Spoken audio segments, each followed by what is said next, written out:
Welcome back to your next stop. This is Juliette Hahn. In this episode, I speak with Octavian Badea. Now, Octav, I don't know if I said that right. I think I said it better in the episode, but then kept getting tongue-tied. You guys know how it is. But Octav is the co-founder of Visual Arts Lab. I have the pleasure of actually working with he and his wife who own and co-founded this amazing agency. We are doing a bunch of things with them with Fat Tech. That's how I first was able to kind of get in their world. And I mean, the creative minds behind these two is incredible. So we really get to dive into Octav's past and how he became the co-founder of this creative agency born from passion from filmmaking, branding, and content design. And when I say they are so talented, it is an understatement. They're young and they're just amazing. I'm also doing a number of things with them for word blindness. And so they're going to be in our lives for a long time. And you guys, anyone that is doing anything out there in the creative world, you definitely want to listen to this. You want to share it with as many people, because not only does Octav take us through his personal journey, he also shares when he anxiety really actually took over his world. And he takes us through how getting help is really what helped him be able to be where he is today, the support of his wife, but he really takes us through that journey. So this is really close to my heart.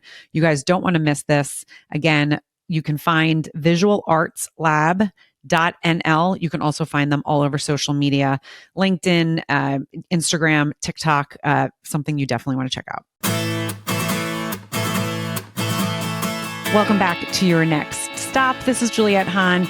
You know, I say this every time. I'm so excited to bring you someone that has followed a passion, and I'm going to welcome, and I'm going to say it. Everyone knows that I sometimes say names wrong, but I'm going to do my best because I did practice.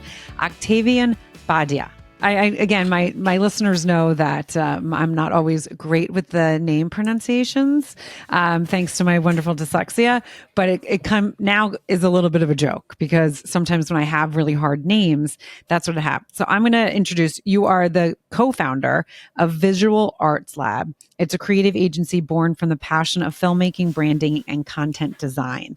And I have had the pleasure of working with you guys. I mean, I could go on and on about this amazing brain that you and your wife have and what you guys bring. And we decided, you know what?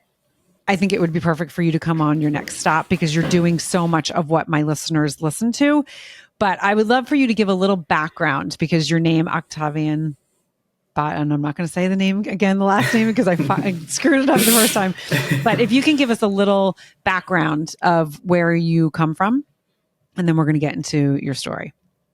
Yeah, sounds good. I originally come from Romania. I was born and raised in Romania. And then when I was around 19, 19 years old, I moved to the Netherlands. Okay. And is that, so I don't know, like, your and Alex's story. Can you give us a little bit of that? So when you moved when you were 19, did you already know Alex? No. Okay. So I did a high school back in Romania, and then I've had some friends in Groningen, where I currently live, studying here. So then, my parents always pushed me to study abroad. So that was kind of like all my life. I knew when I finish high school, I will move abroad and study abroad. And then, because I had some friends here, decided to come here and study. So I pursued a game design bachelor, which I didn't like.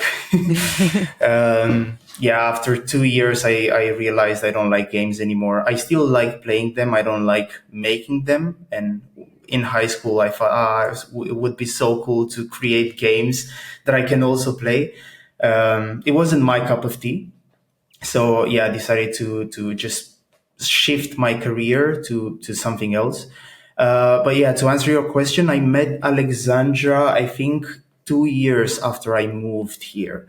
And it's a pretty funny story. So we're both from Romania and we're both from Bucharest. We actually also live pretty close to each other in Bucharest. And then we both crashed a Bulgarian party. Both of us being Romanians, we gathered our Romanian groups and we said, it's a Eastern European party. So let's crash it. So then, we met there, and I think, yeah, from the first time we had a connection. So I yeah, the love rest is that. history. Yeah. And now, did you guys, so you grew up in the same kind of area. Did you have any mutual connections that, back at home that you were like, oh my God, I can't believe we never met until now? Yeah, it was exactly that. We had some friends that. So I used to play professional basketball in Romania, and most of her friends were basketball players. So we had some friends in common, and we actually realized, I think 3 years after we got together, that we were also in the same place and in the same places, but we just never talked with each other. So she was singing when I was around 17, 16, 17. She was singing. She's an opera singer, by the way, Oh, wow. or she was an opera singer, but she can still do it. And yeah, she had a concert, and I was at that concert. Yeah, which Wow. was super funny because we met, and then I also play guitar and bass. So yeah, I heard she's a singer, and then I said, ah, yeah, I also play guitar, so let's just play together. So that's really how we met. We were kind of in the same band. Oh my God. I love that. And I mean, so many things that fascinate me with creative minds, but also really talented people. I mean, we've done now with Fet Tech, we're doing work with you with word blindness. We've seen what you've done with Aura Muscle.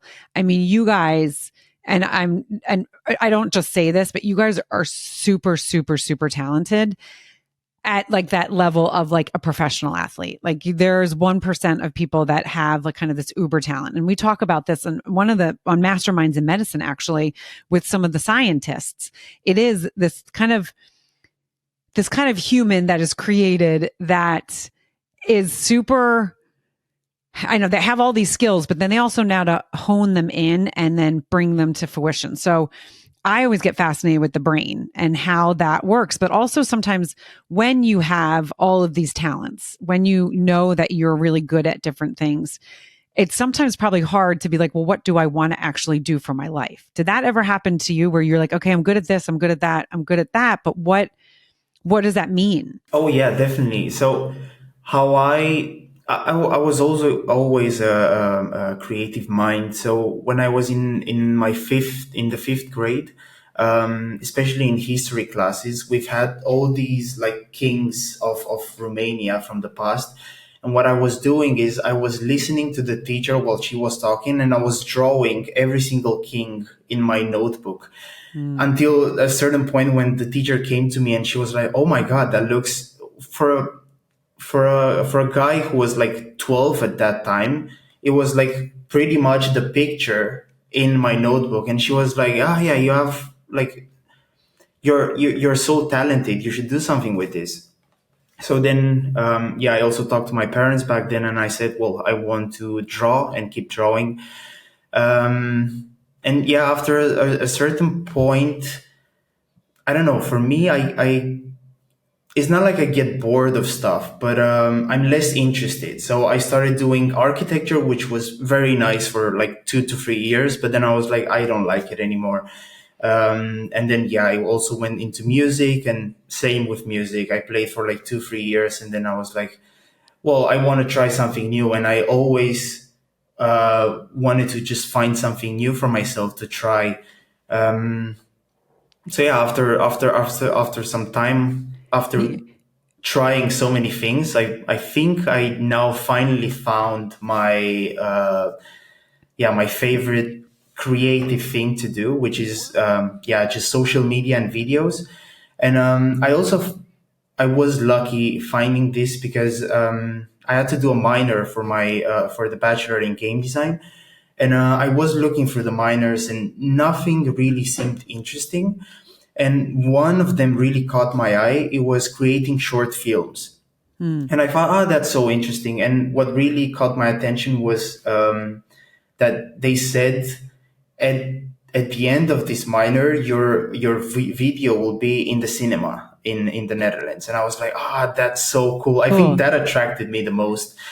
And then, yeah, I started doing this minor, and I really liked filming. I really liked being behind the camera and filming stuff. And then yeah, after finalizing that minor, I kept on doing that. So I was looking for clients, and I went from like restaurant to restaurant and from like concert to concert, and I told them I want to do this for you for free. I just want to learn and do Mm-hmm. this just because I like it. And I think yeah, I finally found that one passion, and And yeah, it's I love what it. it's, yeah. Well, and I think sometimes there's something to when it's really important for people to try different things. And in our society, we say, like, as you said, it's not that I got bored, but it probably was like, oh, you're jumping around. You need to focus, right? I mean, knowing my dyslexia and ADHD, like that, I used to get that all the time. And sometimes it's like, well, no, it's just not what I'm meant to do. And so why won't we put the positive spin on it? You were trying all these things and you happen to be very talented in that, which is it's a gift, right? That's a gift that you have. And then it's like, okay, well, that's not what I'm meant to do. So I learned something from that, but then I'm going to the next thing. And that's what I want like the listeners to hear sometimes is you could be the person that's trying all these different things. Maybe you're not holding that same job because you're like, oh, I want to get to the next thing. I get the next thing. Yes, there's some negative to that if you put the negative to it. But if you put the positive to it and it's like, well, I'm trying these things. It's just not what I'm meant to do. And if I continue to kind of be curious and try other things, maybe I can find what I'm doing. So I want to take it back for a second, though. I would love to know a little bit about what your parents did for a living or what they do or what they were super passionate about when you were growing up. Yeah, sure. So both my parents own car parts store, and it's well not only car but vehicles. So anything from like yeah, just cars, trucks, vans to also just like more complex vehicles. Mm-hmm. Yeah, And so that's what they do. so they're entrepreneurs.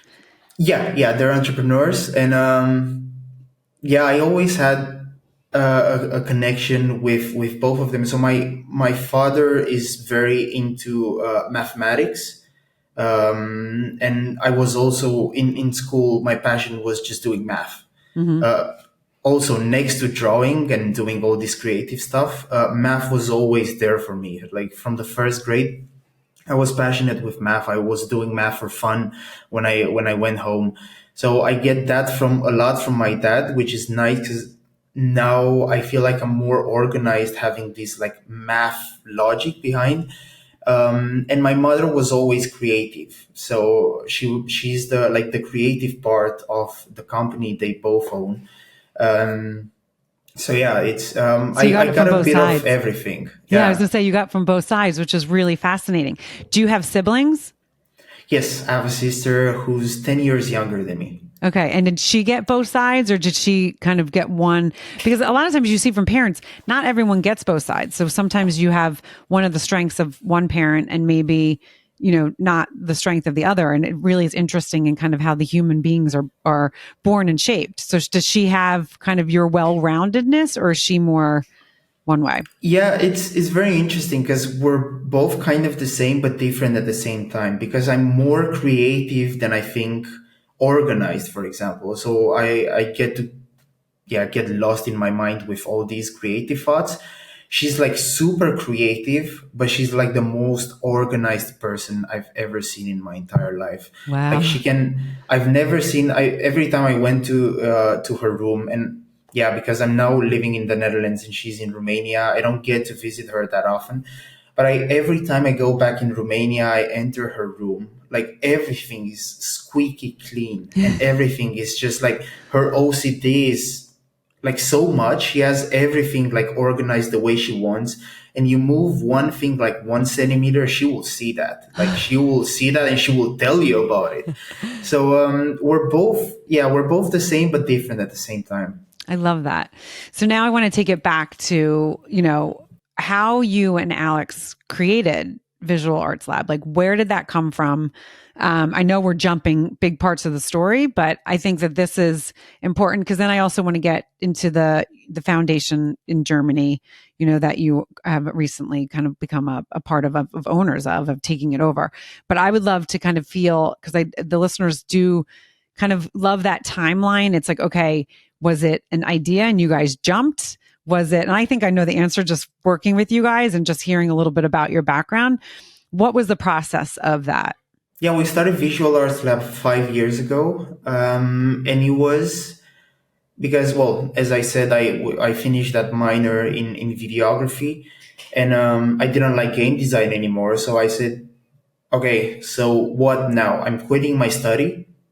I don't have a bachelor degree, and I didn't have a job back then. And I said, well, I'll just pursue this. So as I said, went from restaurant to restaurant and begged people to do stuff for free for them, just for me to learn this. Mm-hmm. And I had the theory from my study, but then I wanted to actually do stuff for clients. So yeah, just basically went from door to door asking for projects.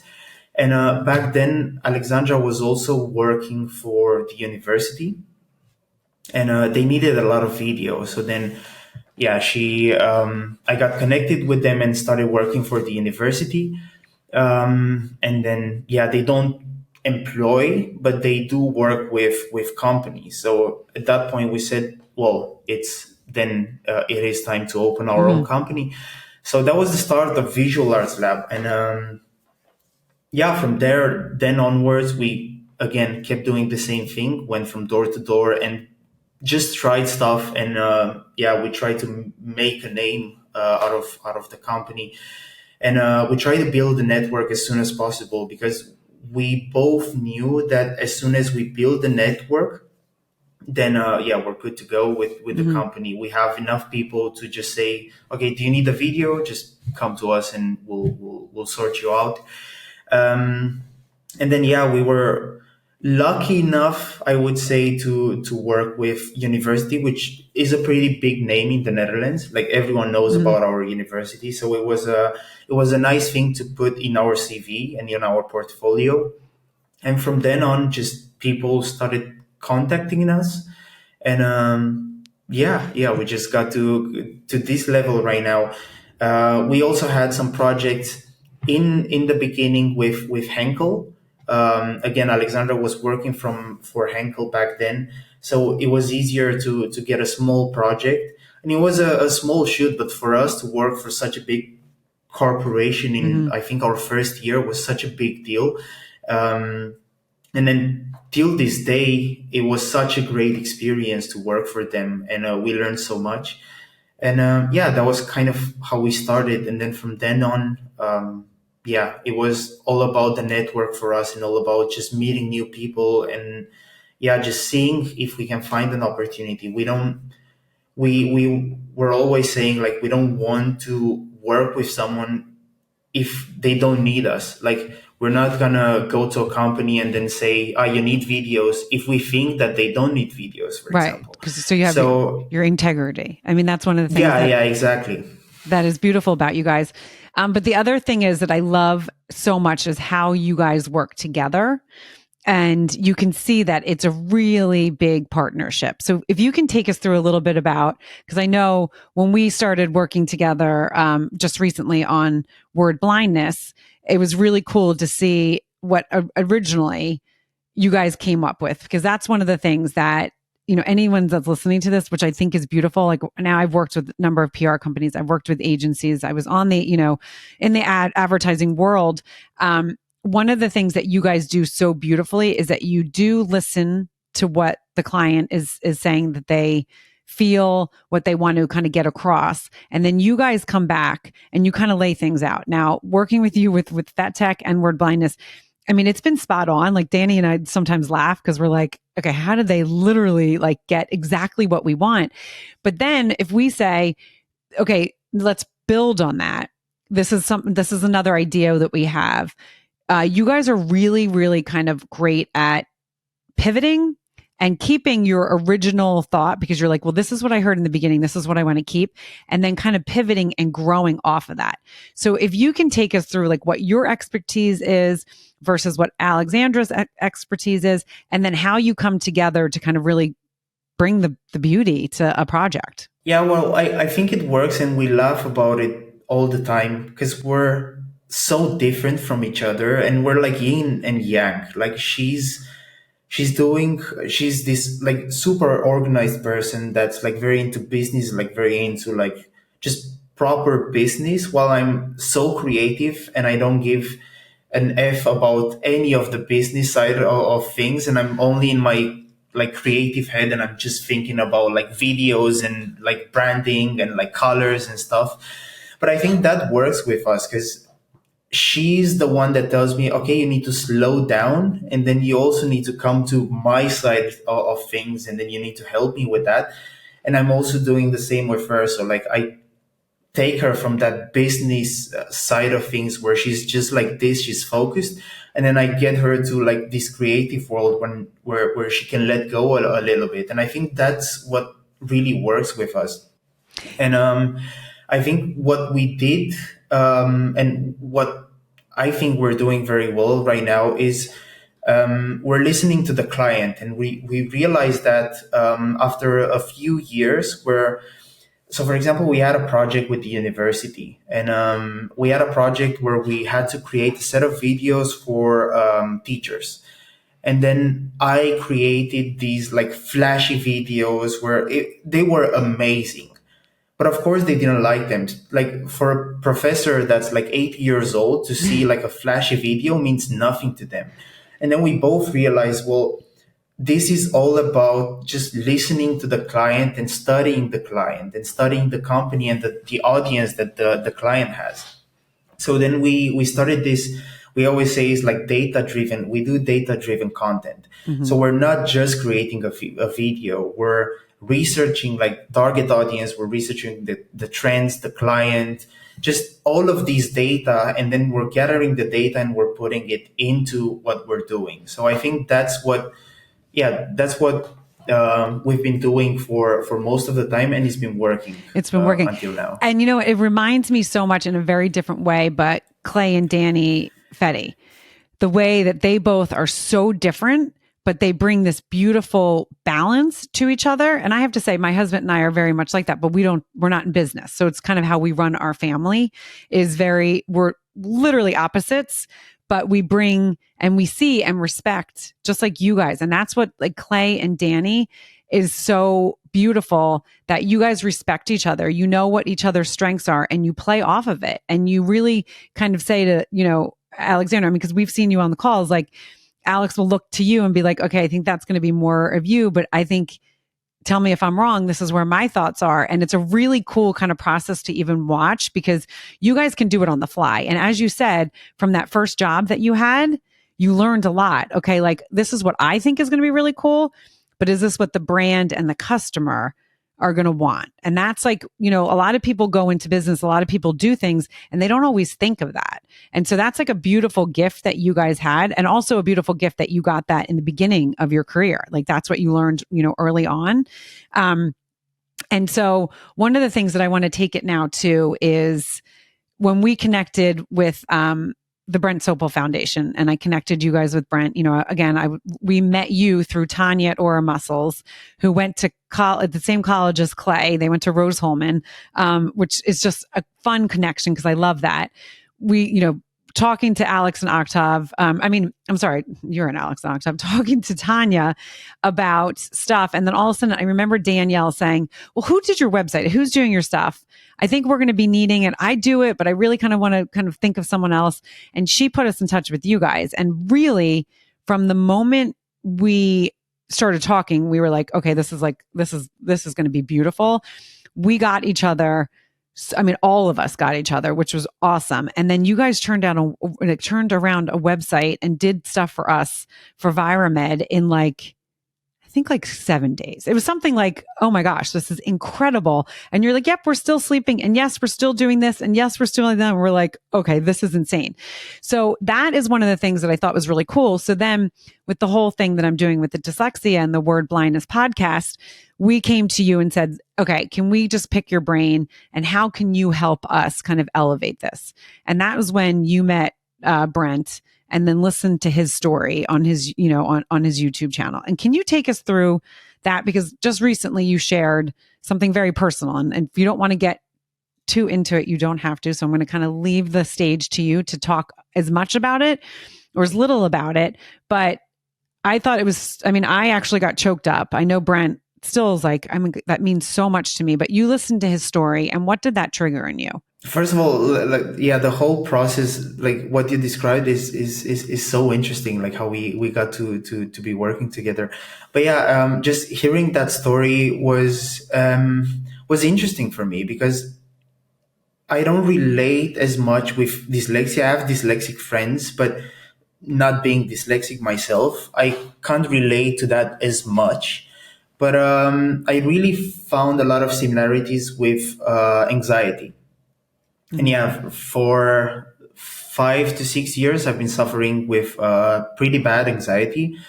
And yeah, like how Brent described everything, like all these like cases where people don't even know about dyslexia and people don't really know how to react to dyslexia, and people, some people don't even know like yeah, just like different words for dyslexia. And I've had literally the same thing. And while Brent was talking about it, I was in my head thinking like, this is what I go through like almost every single day, just people not understanding what I'm going through. And yeah, it's been a roller coaster for me with anxiety because so it started when I was in the bus going to Germany. Alexandra was living in Germany back then. And yeah, just in the bus, I just felt like I can't breathe anymore.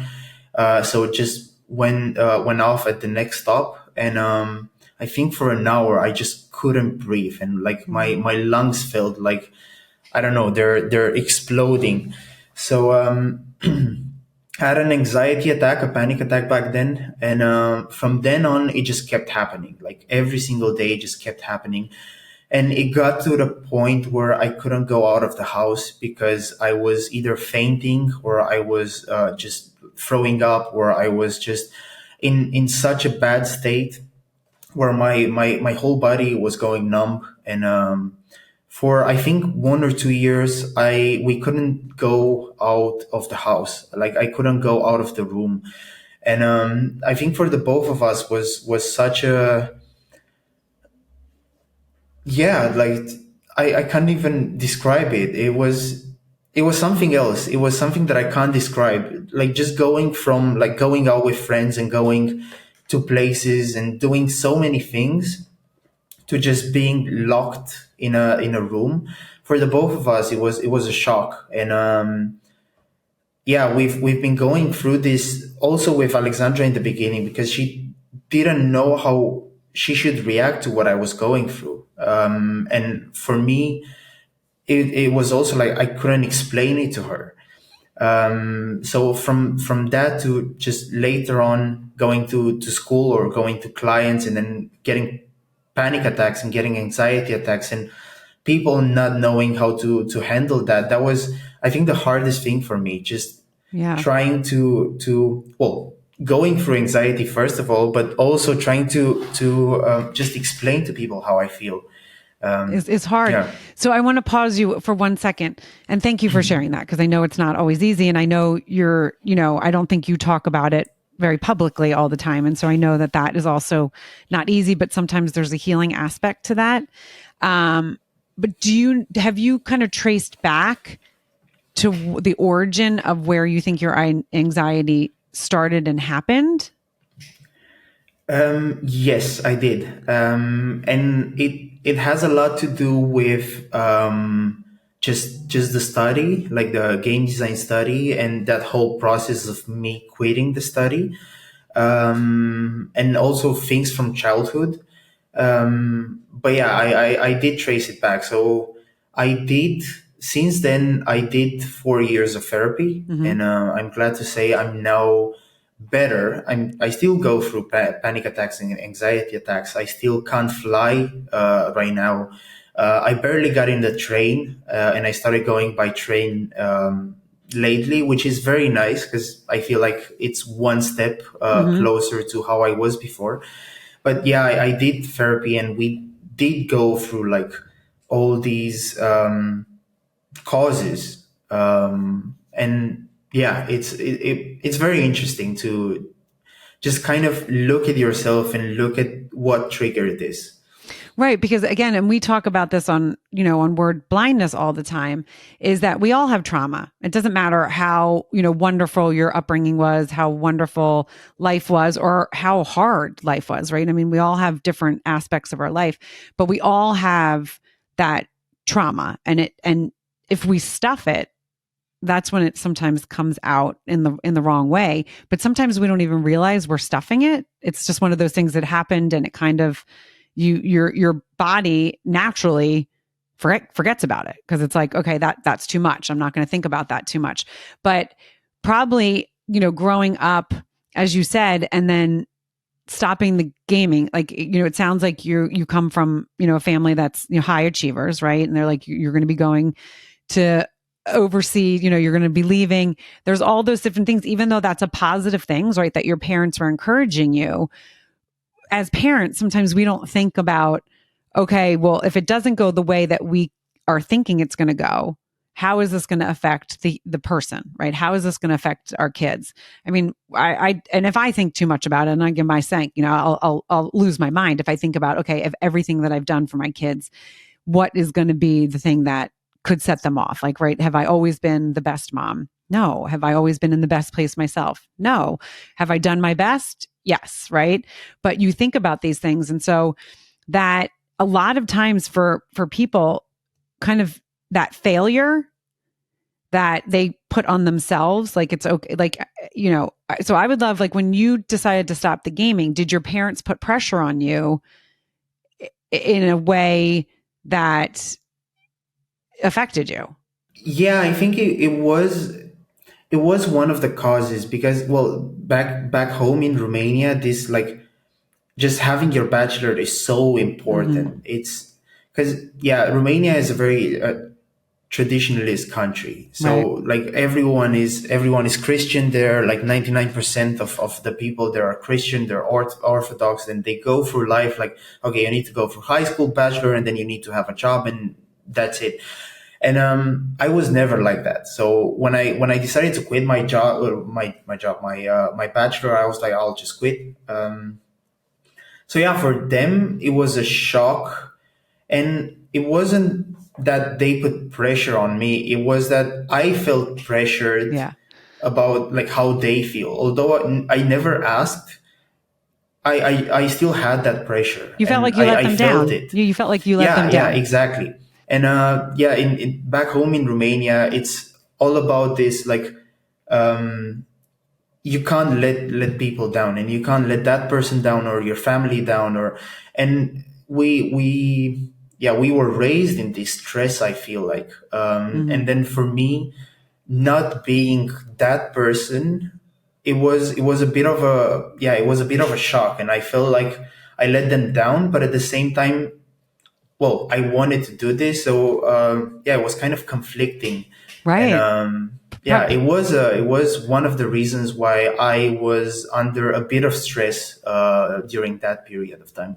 Right, which makes sense. I mean, it does make sense, right? People don't want to let other people down, but I think sometimes we, there's so many people that I talk to on this podcast, have that became entrepreneurs, were in a traditional life. A lot of them second generations, or, from Europe or whatever, that this was what their parents, like, this is what we sacrificed for you to be able to do this. And this is what you do. And it's interesting, being an American, obviously, there is pressure, but ours is like, we just want our kids to be happy. I mean, we can argue both sides, right? We can say, yeah, but you need to put a lot more like some people think that Americans, there's not enough pressure, right? There's just like, okay, this, like, just laws a day.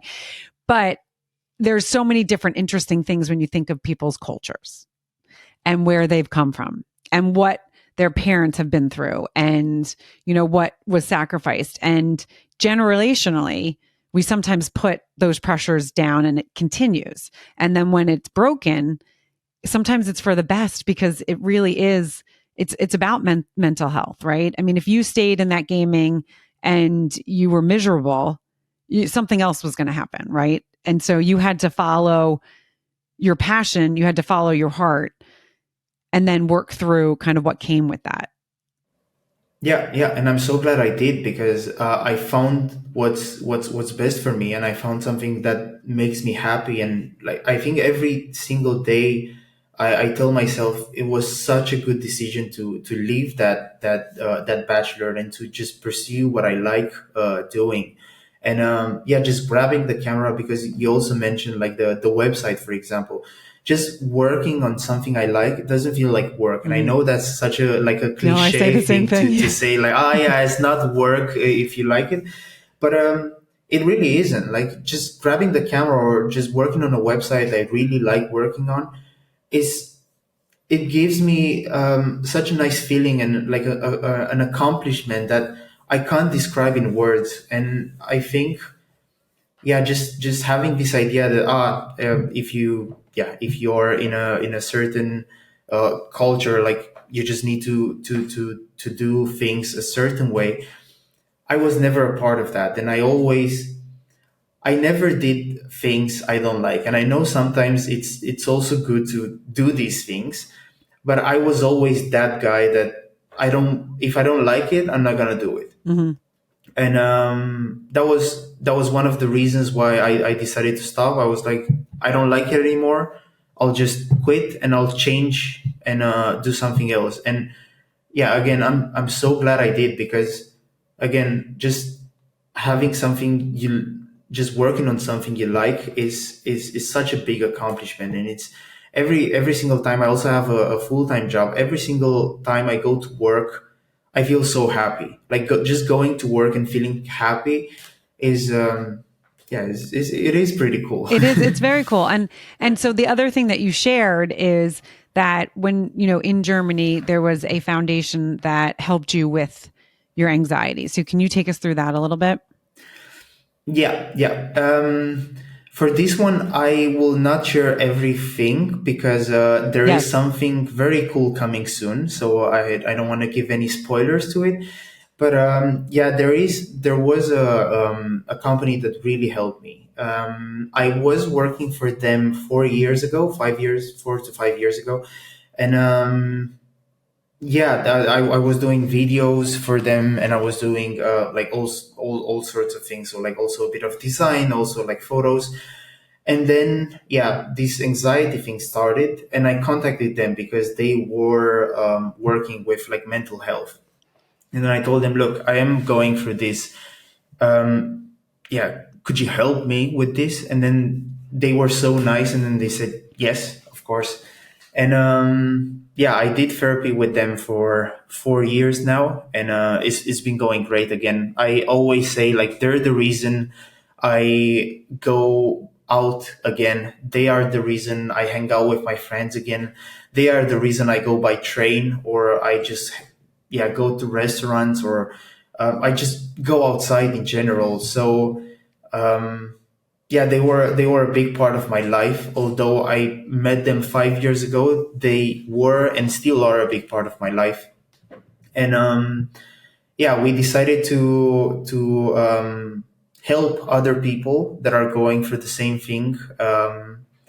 And yeah, one thing, as I said before, is people didn't know how to yeah, react to what I was going through, and I also didn't know how to tell them. I wasn't able to speak freely about what I was going through, Hmm. and this was again because back home in Romania, you don't really speak about these things. You just hide them, and then they're just there. And the moment I was able to talk freely about like what I was going through, and then just going to, for example, the store, and then tell them like, look, I have anxiety. I might feel sick at some point. Just so you know, that whole speech made me be able to just go in that store and buy the things I want to buy. So yeah, for me it was yeah, they were so helpful, and that's why I also want to just help people that are going through the same thing as I am. And yeah, Well, I we yeah. will be starting something very soon that will help those people. Yeah, just talk freely, and just bringing people together and creating a community that just helps with anxiety. Well, and I think that what you said is so important. They helped you be able to get a voice and to put words to what you were going through. And I think so many times that is what's really hard for people is they don't have the words to be able to express it. So as you said, you would get like, okay, panicked that, okay, what if it happens in that store? What if it happens there? And then that would keep you from doing it. But the fact that you were able to have the words, you kind of get empowered to be like, okay, I know, and have tools. I'm sure they gave you tools to like, okay, if you feel like this is coming on, do X, Y, and Z. Obviously, I don't know the tools, but to do things like that. And so maybe can you share, again, you shared a little bit about what you can go into and say the shop owner, this might happen. I just want to let you know to be aware. But are there other things that they gave you the power to kind of do that you can share with others? So like if someone's listening to this and being like, okay, I don't know where to go, I don't know what to do, you can kind of give them a couple little takeaways. Yeah, for sure. Well, I think the first thing and the most important thing for me was just to just seek help. First of all, I think that's the most important thing and the main thing. If you feel like you are going through something, just find help. Just also for anyone who's going through this, feel free to contact me. Because the sooner I talked to someone about what I was going through, the better I felt. So, and the first case was, well, obviously talking to these people, but also opening up to my friends. At some point, I just, because they haven't seen me for so long, I just said at some point, I'll just open up about this and tell them what I'm going through. And then, yeah, we'll just see how that goes. And they were so nice about it, and they wanted to help, and they said like, just let us know if you need anything.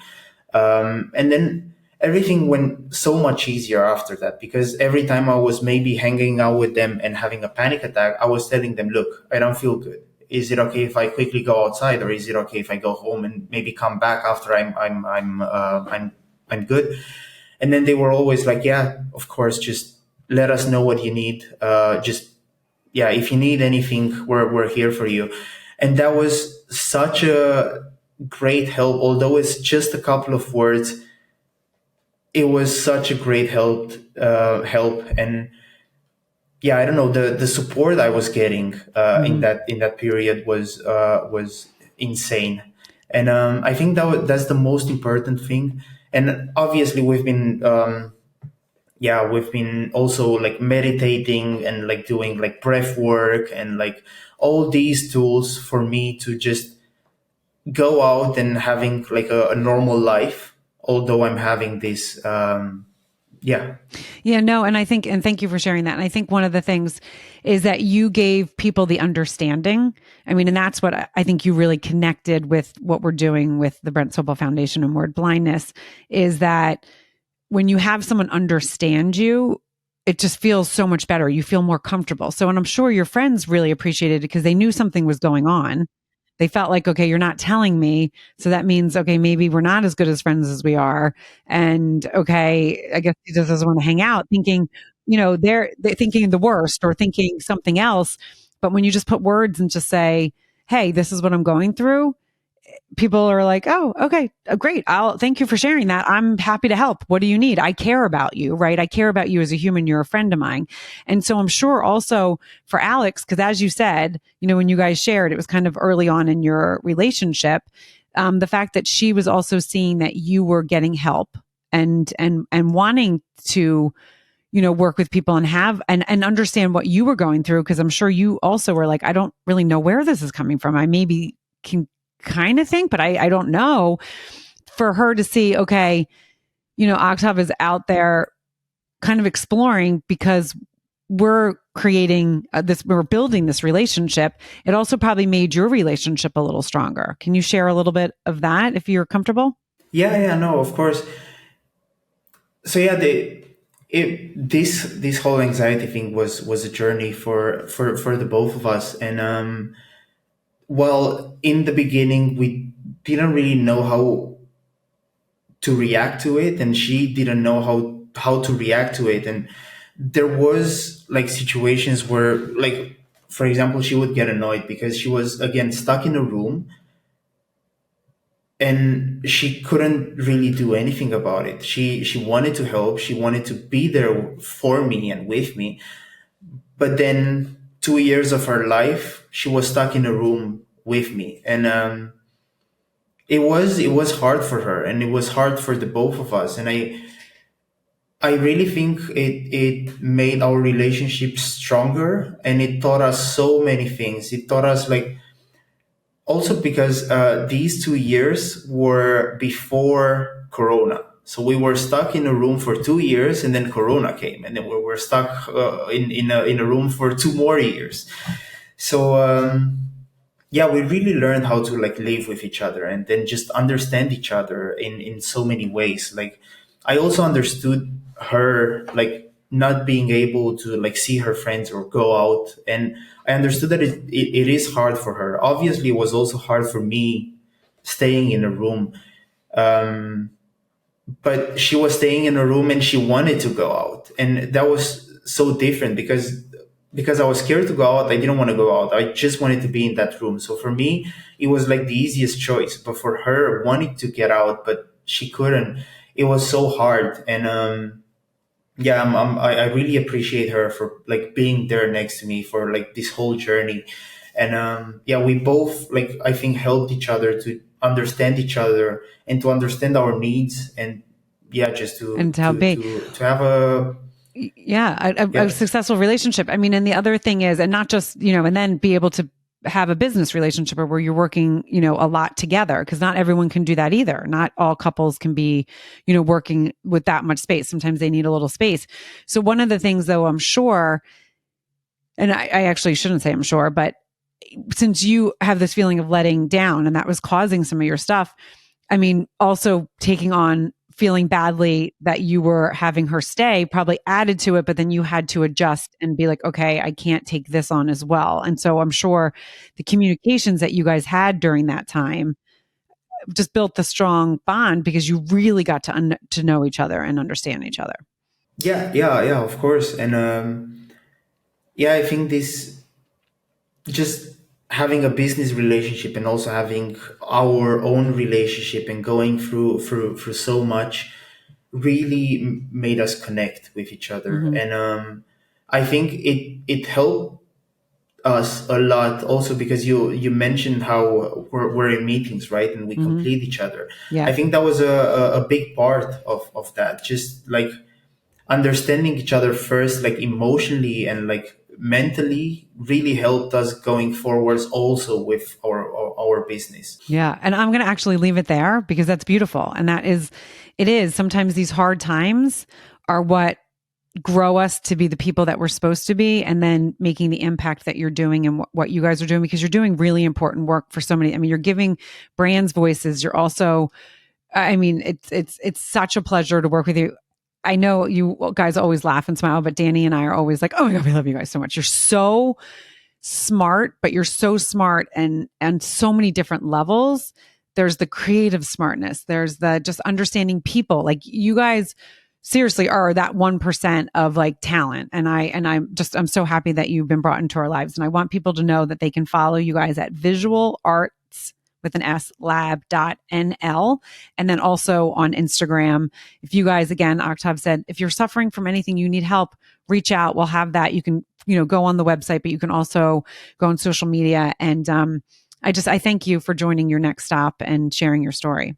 Well, thank you very much for having me. It was a pleasure. And I also, really like working with you guys. And it's been a pleasure since we met you to work with you. And thank you very much. You're welcome. So you guys, you know what to do. Like, rate, review, and share. Again, you might be listening to this and be like, oh, that's a great story, but you don't know who needs to hear this. You don't know who right now is suffering. You don't know who's suffering from anxiety silently because they don't know what to do. And this episode can help. So thank you again for joining another episode of Your Next Stop. I hope you liked this episode of Your Next Stop. Please subscribe to my channel, share with your friends, and join in each week.